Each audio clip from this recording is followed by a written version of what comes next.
in. Oh, hell no. Hey, won't you just, now won't you just, so come on, we're cruising down 45, we're cruising down 45, so won't you take a ride, just come on with me, baby, we're cruising down 45, we're cruising down 45, we're cruising down 45, I'm on 45. Hey, what's going on, everybody? You know what it is. You know what I'm saying? The big show right here on the Gulf Coast, 45 Live Podcast, right here on Alabama Hip Hop Radio, a new way to listen, because you are on the People's Podcast, People's Platform, rather. You know, keeping real and mobile on the People's Platform. And I got a special guest today. We got Antonie Maiben right here, man, with the Wade Transit Authority. He is the president of the ATU, right? Transit Union. Transit Union. Transit. Yeah. You know what I'm saying? I'm glad to have him on my show. Thanks for coming on the show, my brother. I know you got a lot going on. Seen you at the city council meeting last week.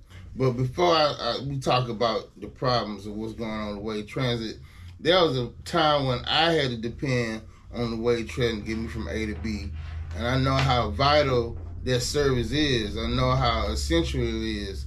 So I salute all the people who have to ride the bus every day, struggling to get back and forth home and getting back to work, going to the hospital. You know what I'm saying? That used to be me at one time. And I also want to salute the drivers, the employees, because, you know what I'm saying, they have a very important job that they have to do every day. It's a big responsibility having all those lives you have to take from A to B. So, you know what I'm saying? I'm just saying to say that they deserve to be treated with the utmost respect, and they are essential to our city. So I want to say that, Mr. Maiben, thank you for coming to the show, man. Take your time out your day to come and express your concerns about what's going on within your place of work at the Wade Transit Authority. First, I would like to thank you, J-45, for allowing me to use this platform to educate the citizens of Mobile County on what's going on within the transit system itself. One of the issues we're having is the issue is about how drivers and things are being treated. We've been working without a collective bargaining agreement since October 1st. Our contract expired on September 1st, 2024. Since that time, we have been dealing with a lot of issues within the company. The company has not honored the CBA and for us doing different type of discipline, acting out towards members for scaring them, tactics and things like that, because, you know, we're dealing with a situation where it's very, very, very hard to want to do what's right as far as making sure everyone is taken care of for a citizen of Mobile. But you're doing that, but you're not being taken care of being a driver and making sure that, you know, everyone gets to and from where they have to go safely. Absolutely. I mean, because you got people that's not getting the satisfactory pay. The cost of living is going up by the day, but the wages are just staying the same.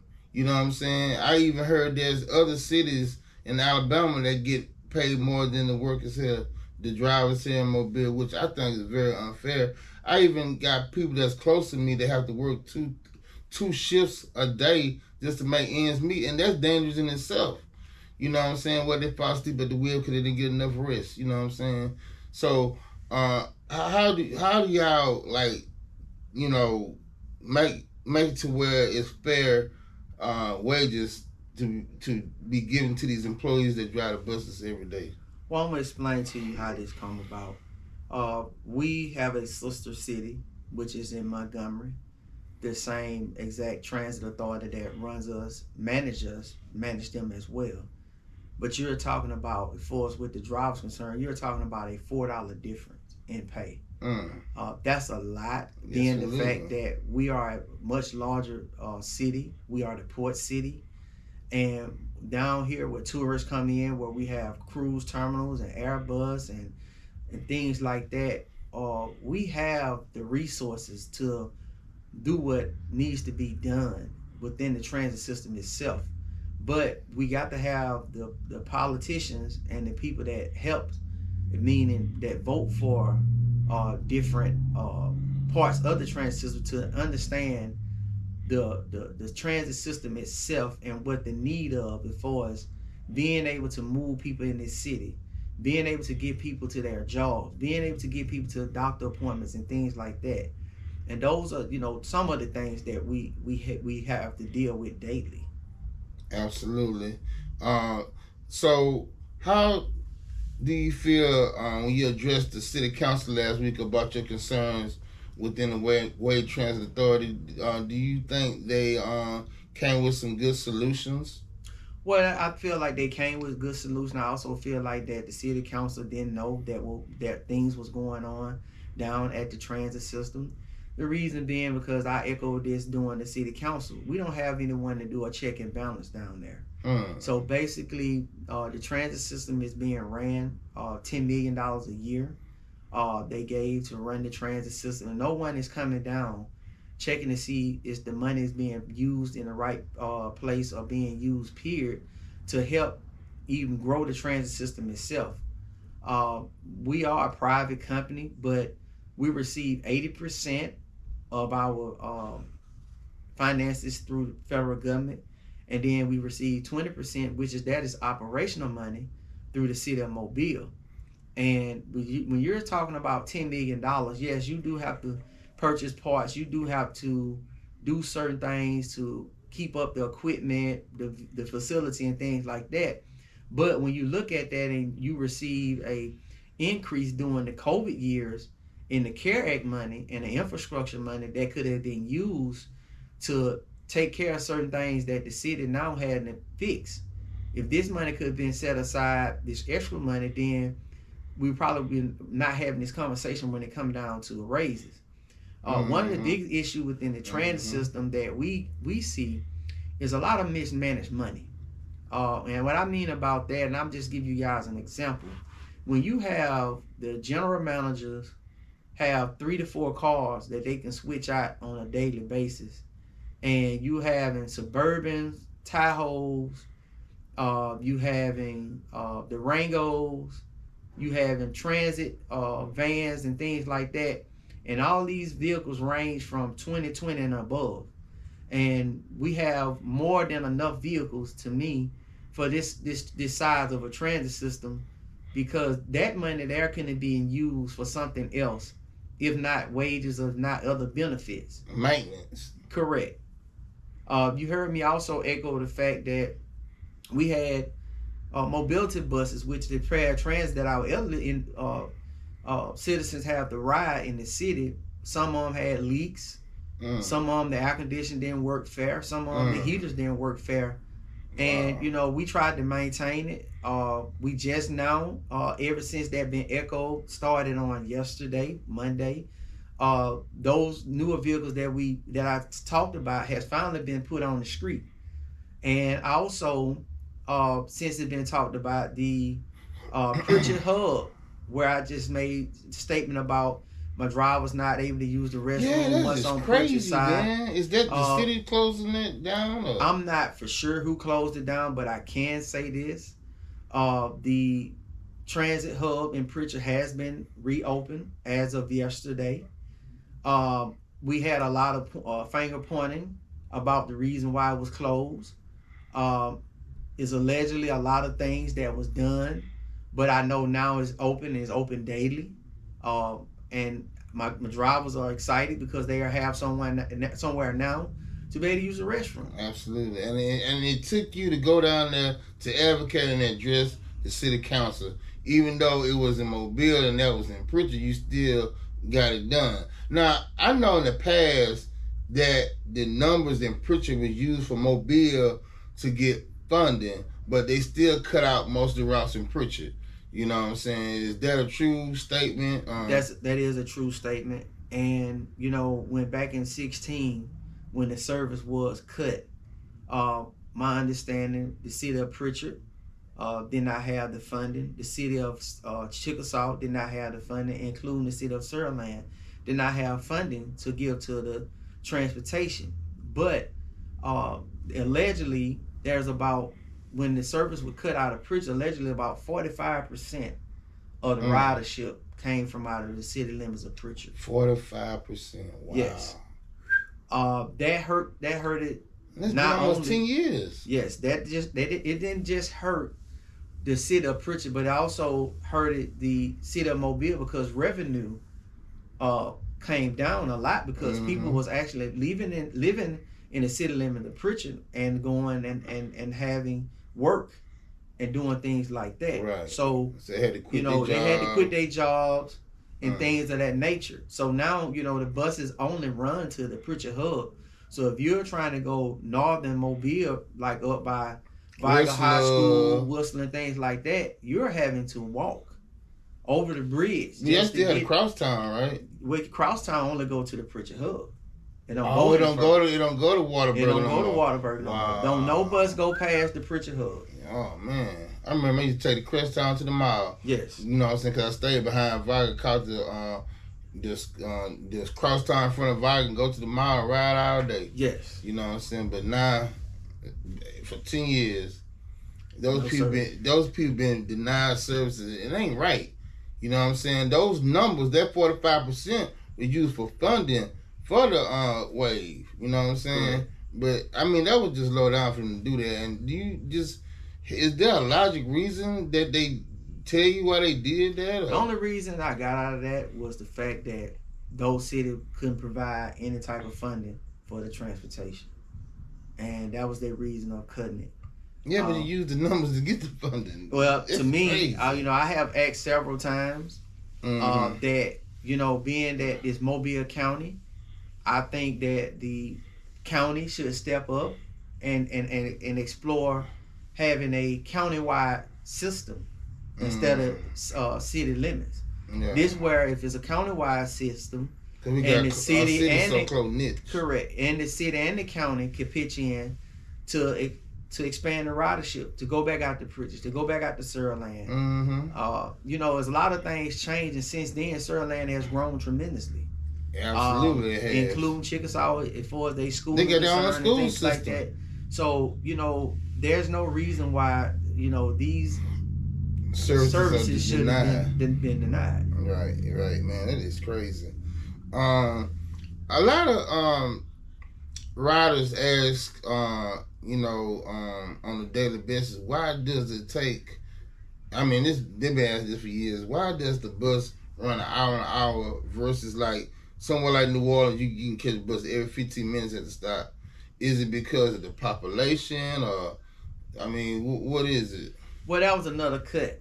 That cut came back in like 02, 03. Because at one time it was 30 minutes. It had a 30-way headway.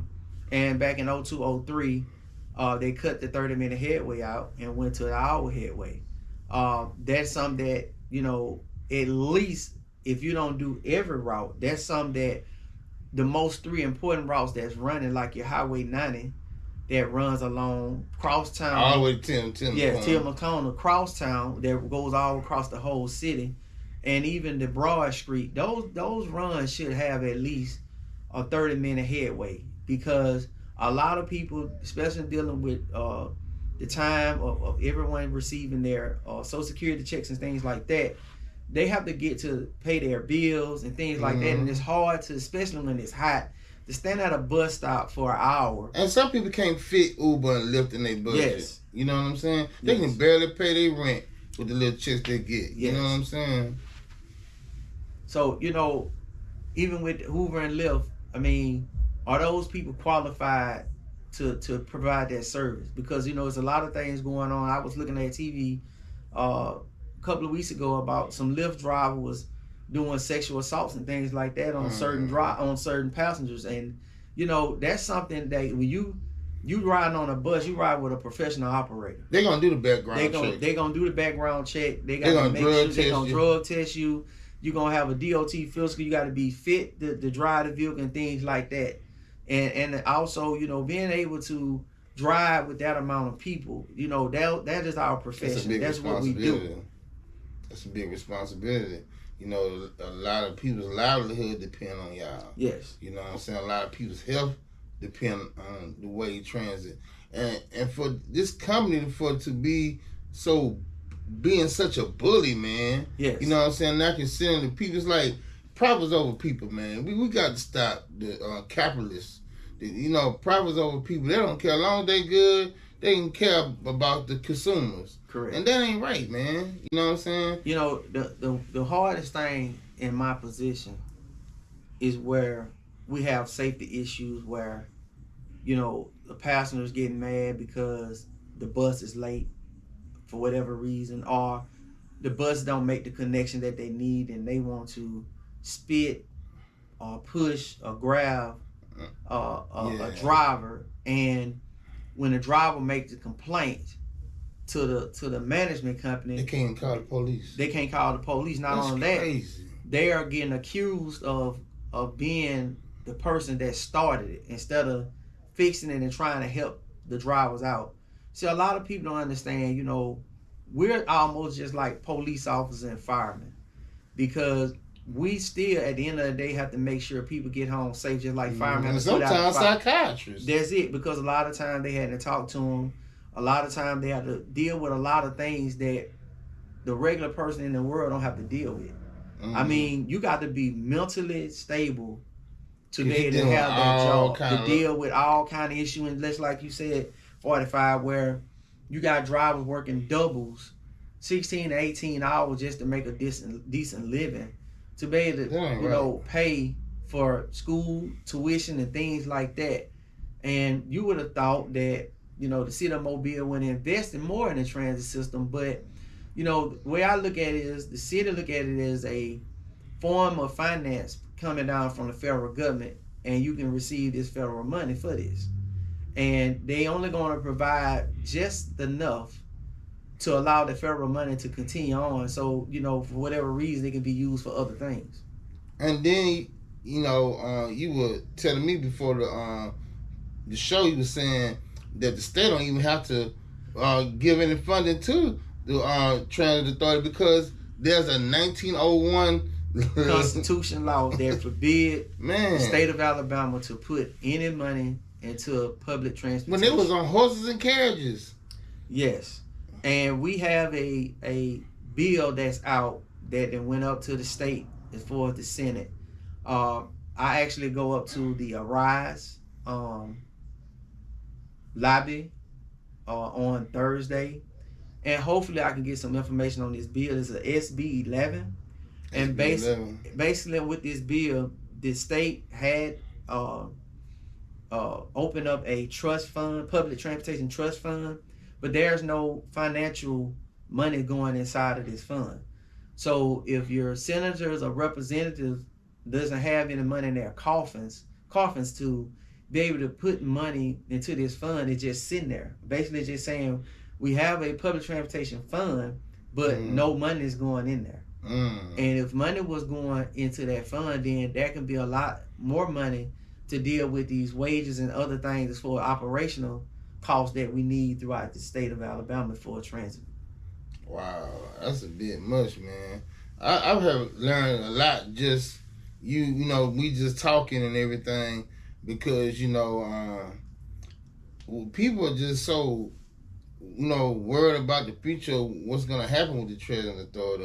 Is it that they're going to get rid of it, or is they're going to fire out the workers? I mean, you got to have the workers to run the system. You know what I'm saying? I mean, it's a lot of people that depend on this service. They are very concerned about what's going to happen in the future and how they're going to get around. You know what I'm saying? Well, the concern should be, and where I think everybody should do, we got a mayor election coming up in the next couple of months. And those whoever you considering to vote for, if you ride the bus... First of all, vote. People need to vote. A lot of us don't vote. Yes. That's a big problem. Yes. That's why things the way they are. I mean, it is what it is. You can sit there and say, oh, hey, they going to do what they want to do. Nah. No. Your power to vote. Like you were saying, man, people don't fight or utilize the freedoms that our ancestors fought for. People died for our right to vote. And we don't take it serious, and it's sad. People also died for us getting a spot on the ride that bus. And some of us forget that our ancestors fought as long as they did. That's why public transportation in the state of Alabama is that important. You know, we started things down here and it went up north pertaining to public transportation. We fought to have better service. We fought to be able to ride the bus just like any other human being. Mm-hmm. And it shouldn't be where now we got to make a decision on whether or not to ride the transit system because we're scared it may not be there in the near future because there's a lack of funding. And it shouldn't be that way. You should be able to, like you say, New York, Atlanta, New Orleans, you're having a bus running every 15 minutes. I mean, yes, I do understand that we're not as large as those cities, but at the same time, we can produce those numbers if we have the system to go the way that it need to go pertaining to revamping these routes, trying to have some type of week of needed. You know that's right. Trying to have a week of free ride the wave free for 1 week. Let people put their cars down and hear from the citizen and say, okay, if y'all changed the bus or ran the bus over here, I would ride more. You know, these routes, like I said, hadn't been changed since 2016. And like you said, J-45, it's going to be 10 years. A whole decade, bro. And we have the city changing, man. Look. Yes. The airport, the bayfront. And annex. You know what we got saying? annexation that the transit buses don't even run in. They've been these Amtrak coming. That's right. And we need to try to make sure we have connection with the Amtrak. So when a person get out, people who need the services. That's correct. We are not thinking that far ahead when it comes down to the leaders. But that's something I hope that everyone hear this, that can make that change, that can make that difference. That those are things that need to be considered. You should be having people when they come in on your cruise terminal. There should be a bus or go over there, drop people off from the hotels, or have the trolley pick people up from the hotels downtown. Or sometimes you just want to park your car and ride the bus instead of just having to bring your gas every day and probably get a monthly pass, which was still $40. Well, it changed now. We don't have pass anymore. We done went to smart money, meaning it has to be the actual $1.25 to ride the bus. Other than that, you can get a card loaded on your phone, or you can get a card where you just swipe. I'm kind of glad that they went to that because the boxes that we had were collecting money, and it caused a safety issue with the driver because if their box was down, sometimes the passenger. So it's like a tap. It's a tap. Okay. Yes. Okay. That's very, you know what I'm saying, better solution to that. You know what I'm saying? 'Cause I remember we had to sit there and change. You gotta have the correct change and all that. And now if you don't have the correct change, there's no more giving out transfers or anything like that. You got to have the correct change. There's no more having a change card if you put over the amount and get the money back. Mm-hmm. So basically, they want everyone to just go to the gym and pay for a monthly pass or a day pass or however it may be, so you can ride. Well, how much is a monthly pass now? I don't know. It has changed. Okay. I don't know exactly. Well, I'll do my research and find out. But like I say, man, some people just want to park their car and they do that in Atlanta. Yes. You know what I'm saying? Instead of being all that bad traffic, they're ready to park their car. And, I know people who work on airport and, they be wanting to avoid that traffic. Correct. Just to be in it is a headache, you know what I'm saying? So, yeah, that's just something that, our city leaders have to look into. Correct. Now, you were saying something about the elections coming up. What? Let me finish your thought on that. Well, what I was saying about the election coming up, I think each candidate, we should have a open forum where each candidate can come and be asked questions. And I think one of the most important things to me that need to be asked is jobs first, housing second, and transportation third. What are their views? And if they held the position of the mayor, what would they do to make it better? Mm-hmm. And I think we need to do our due diligence research on these individuals and make sure we're not just electing people because we like them because of their name or they had a friend that we know. We need to make sure these individuals are able to do what they're supposed to genuinely cares about the citizens. Correct. The taxpayers. Correct. You know what I'm saying? Do you feel that the Wage Transit Authority is like to the city of Mobile the last in the barrel when it comes to services? I do. And it's been like that forever. Because like I said again, some people get what a transportation, what it can be as far as having a good public transportation. Some people don't, because if you look at it, just like the other day, you know, most of the areas that didn't have the service was the areas that actually needed service. Mm-hmm. And it hurted me to my heart to see that the people we ride every day, the people that we talk with every day, the people that, like I said, you counseling every day, they see you and they asking, is the bus gonna run tomorrow? I gotta get to work. And you having people having to carpool. Some of them don't have the cars to carpool. Mm-hmm. They are trying to get it any kind of way they can to, you know, get where they need to be. Because Alabama is like one of the number one impoverished states in America. You know what I'm saying? A lot of people are living in poverty. They can't afford cars. Correct. You know what I'm saying? So they depend on that service. You know what I'm saying? You get around. It's like it's almost you have to have a car to make it in Mobile. You know what I'm saying? Because, I mean, it's times, and I know people get upset, and they take it out on the drive because they got to wait a whole nother hour for another bus. And that's stressful. And that's where we're working and I'm working. You know, it's stressful because, like you said, they had to wait on the bus. It's stressful with that drive because some of them be fatigued as far as, you know, having to drive and get up so early in the morning. Like I said, we're professionals, but, you know, you would at least like to be treated fair. Mm-hmm. And, you know, when you have a sister company that's making $4 more than you, and you talking about an hour That's and 30 morale. minutes, That's low morale. that's not just morale. That causes other problems. Mm-hmm. That's one of the reasons why you don't have dedicated employees. Because if I'm not getting treated fair, I can go work a side job and make more money, but I'm tired because I'm having to go get off from one job, even though I may not drive that bus for 18, 16 hours a day, but I'm going somewhere else and putting a whole 8-hour shift in. You can't, where you going to get the rest of it? You do the math, that's 24 hours. You know, a lot of people looking at, you know, people as far as what they're driving or what they house look like.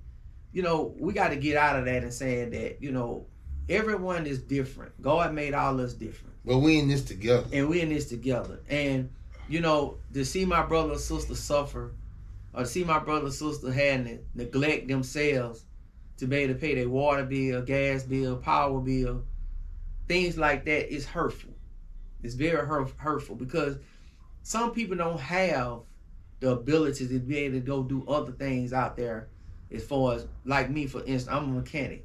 So, of course, you know, I have a second trade need and I work on the side, and I can probably make a couple $100 doing side work. Mm-hmm. But if you're a bus driver and this all you do every day, all day, and, you know, it's hard.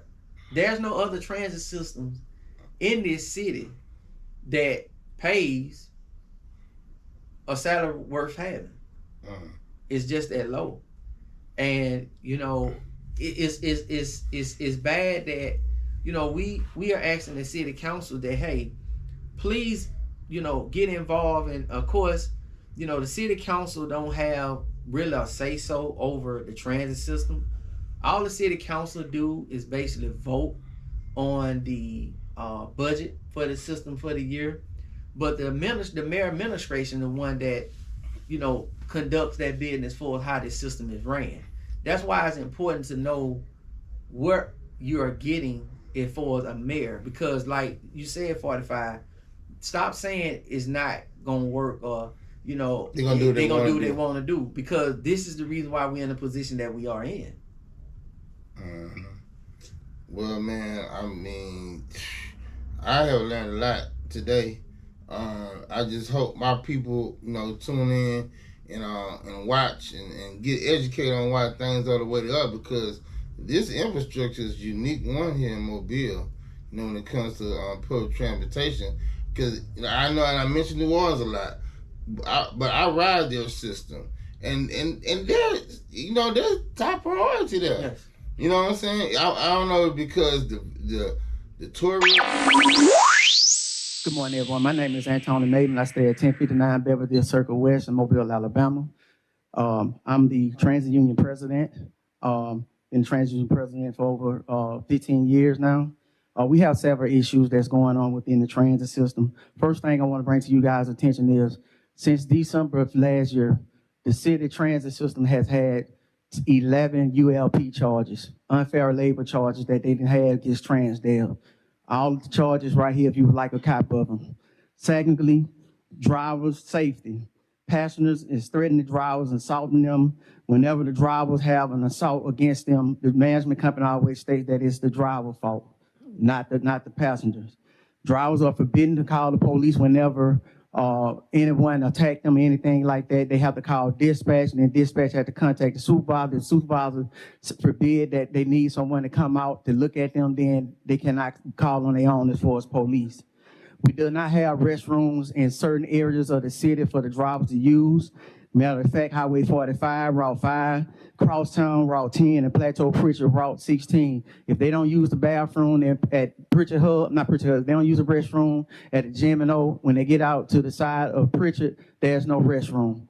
Lighting within the mall at early morning, no lighting in the mall for the drivers and passengers, including at the Pritchard Hub. Pritchard does not provide any lighting because they say we don't provide any service for them, so they won't even put the light on for our guys to use the restroom or be able to be protected. Management and supervisors, majority of the time, does not answer the radio whenever needed. The drivers are disciplined. Even if the management is wrong, they still discipline, tell them that they made a mistake and that they need to fix it. Rules change daily.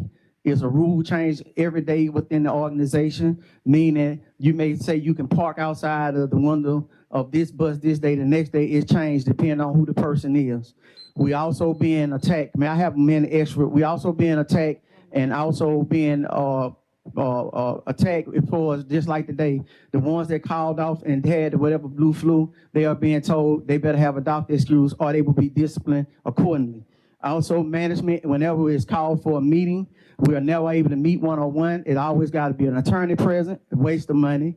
Also, whenever we don't have an open door policy with the GM, we have to ask for a meeting, then he decide whether or not he want to meet, and then he'll turn around and tell us to go to lower management, even though it need to go up to him. We have newer buses on the paratransit side. They are not giving out. Drivers are driving buses without heat in them and things like that.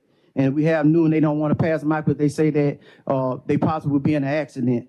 Trip hazards in the maintenance area. We have a roof that they just not repairing, started last week, but for the last several months, the roof was leaking so bad they was leaking on the power electricity boxes, and they just put a rope around it. It's very sad there how things and how we're being treated around at the city as far as the transit system. Thank you very much. Appreciate it. Can you give us your name and title one more time so that we all... Antonie Maiben, the transit union president. Thank you so much. Appreciate it. Oh, the population is bigger, but you know what I'm saying, versus Mobile, it is top priority in New Orleans, you know what I'm saying? Well, one of the things, like I said again, J-45, if they would come out and revisit these routes, go out and walk and do surveys, see where you can increase your ridership, because it's just like any other thing in life. If you don't, as adults, if we don't apply ourselves to want better and to do better, then we're gonna stay the same all the time. Mm-hmm. It's just like this transit system. It's being ran the same way. There's no changes, no route changes. There's nothing to entice the system to be a better system. Right. And I heard one of the councils stated that they went up to Montgomery, and the cost of how Montgomery and Huntsville runs their system was a lot cheaper. Well, first of all, you got to get a manager in that is transit friendly and no transit. Because if you don't have a person that knows the background of the transit system, then that person don't have a way of going out there and getting those resources to try to promote the system. And if they gonna just come here and run it the way it been, then you're gonna continue to have money issues. Because if anything in life, if you are owner, a business owner, if you see something ain't working, the first thing you're gonna do, you say, okay, I'm losing money over here. I need to change up. Right. And figure out. And that's after 10 years that you and exactly what I'm saying with this transit system. If you're just making enough money, which we're a non-profit, you don't make the money, but you still got to have the riderships to be able to report to the federal government to get more funding.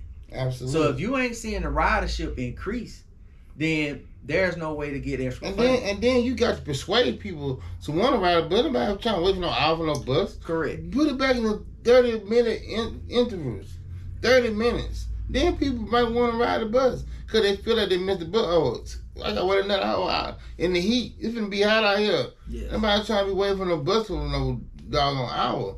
So if you're going to do the marketing and getting more funds, increase the routes, make them 30 minutes. I know you can't do 15 because of the population or whatnot, but go back to the 30 minutes. Well, I even said this, you look at like these communities, just like when they have job fairs and things like that. If you had someone out there when the job fair come up marketing for transportation, so when people apply for these jobs, you find out where they live at, you find out if they got the job, whether or not they'll have adequate transportation. Is there even a marketing department? We have an individual that's supposed to do marketing.